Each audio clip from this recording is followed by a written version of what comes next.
महागणपती कृषी मराठी यूट्यूब चॅनलमध्ये सर्व शेतकरी बांधवांना स्वागत आहे।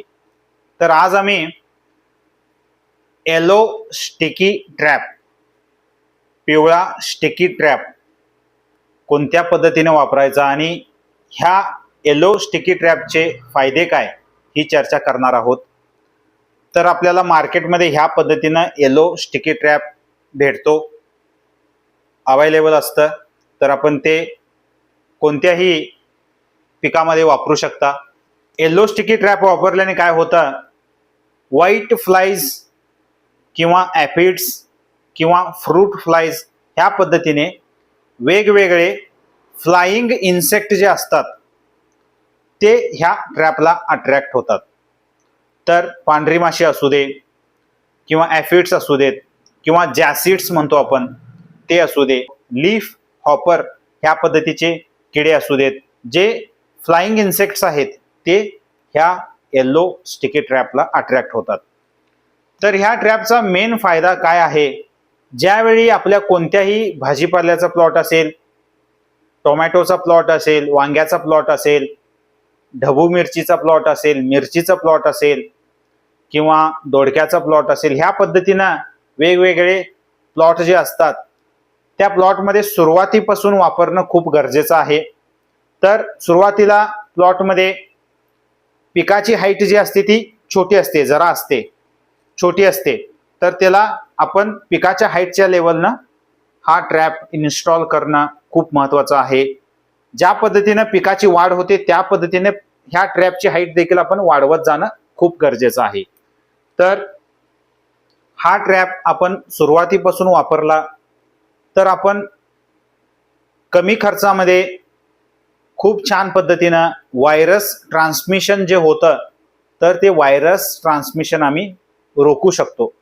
ज्यावेळी आपला प्लॉट असतो, एका जागेला कुठेतरी व्हायरस आलेला असतो, पिकामध्ये व्हायरस ट्रान्समिशन जे आहे म्हणजे एका जागेहून दुसऱ्या जागेला जे व्हायरस ते ट्रान्सफर जे होतं तर ते व्हायरस व्हाईट फ्लाईज ट्रान्सफर करतात आणि वेगवेगळ्या पद्धतीचे जे फ्लाइंग इन्सेक्ट आहेत ते ट्रान्सफर करतात।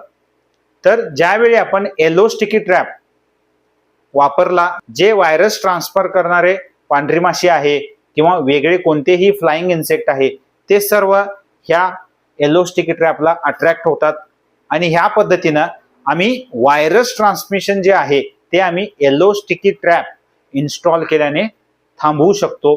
तर त्याच्यासाठी येलो स्टिकी ट्रॅप वापरणं खूप गरजेचं आहे। तर आपण पिकाच्या सुरुवातीपासून येलो स्टिकी ट्रॅप वापरला तर आपल्याला खूप छान पद्धतीनं व्हायरस ट्रान्समिशन थांबवता येतं।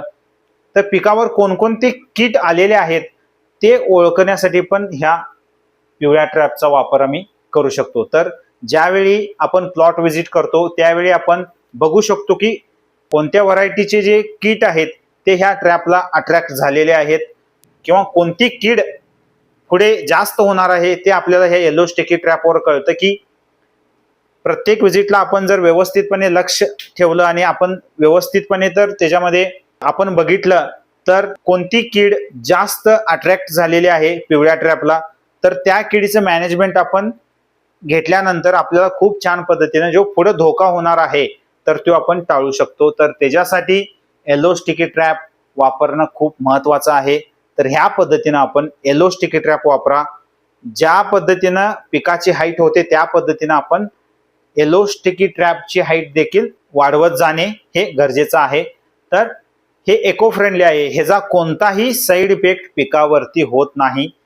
कमी खर्चामध्ये व्हायरस ट्रान्समिशन म्हणजे एका पिकावरून दुसऱ्या पिकावरती जर व्हायरस ट्रान्सफर होत असेल तर ते आपण रोखू शकतो। तर त्याच्यासाठी येलो स्टिकी ट्रॅप वापरणं खूप महत्त्वाचं आहे। तर भेटूया नेक्स्ट व्हिडिओमध्ये। थँक्यू, धन्यवाद।